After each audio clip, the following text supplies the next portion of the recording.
So the court has considered the arguments made by the attorneys. The court has considered the statements made by the victims in this case. The court's going to find that the plea agreement is fair and reasonable under the circumstances. I want to acknowledge the Rusick family as well as the Watts family that showing mercy on Mr. Watts is understood, and I respect that decision to request that the district attorney not seek the death penalty in this case. And so the court is going to accept this plea bargain under the circumstances. Words that come to mind when I hear the evidence in this case are a senseless crime and the viciousness of the crime. And equally aggravating in this court's determination is the despicable act of disposing of the bodies in the manner in which they were done in this case. I've been a judicial officer now for starting my 17th year, and I could objectively say that this is perhaps the most inhumane and vicious crime that I have handled out of the thousands of cases that I have seen. And nothing less than a maximum sentence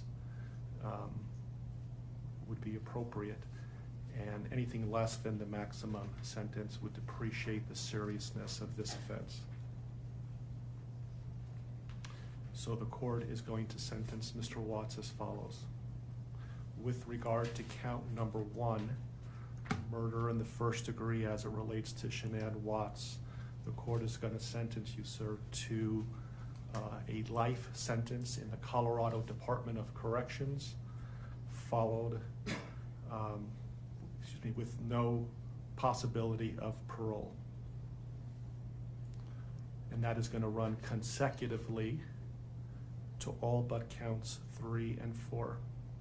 With regard to count 2, as it relates to murder in the first degree with Bella, the court is going to sentence you to life in the Colorado Department of Corrections with no possibility of parole. With regard to count number 3, the court is going to sentence you as it relates to Celeste to life in the Colorado Department of Corrections with no possibility of parole. With regard to counts 4 and 5 relating to Bella and Celeste as a different theory of first-degree murder, the court is going to sentence you to life in the Colorado Department of Corrections, and legally those sentences must run concurrently as a different theory of first-degree murder. Recognizing the unlawful termination of pregnancy for the unborn child that has been named Nico, the court absolutely believes that the maximum sentence of 48 years would be appropriate to run consecutive to the other charges, with an additional mandatory parole period of 3 years as set forth by statute. With regard to count number 7, as it relates to tampering with a deceased body, as well as counts 8 and 9, each a class 3 felony, the court is going to impose a maximum sentence of 12 years each for those counts to run consecutively to the other counts.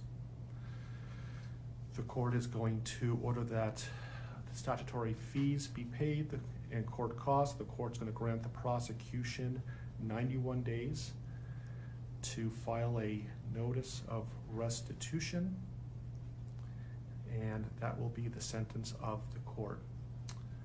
We will shortly be in recess. I would respectfully ask the parties that you remain in your seat. There is a plan by the deputies on allowing people to exit the courtroom, so please remain seated until you are authorized to leave the courtroom based on the direction of the deputies.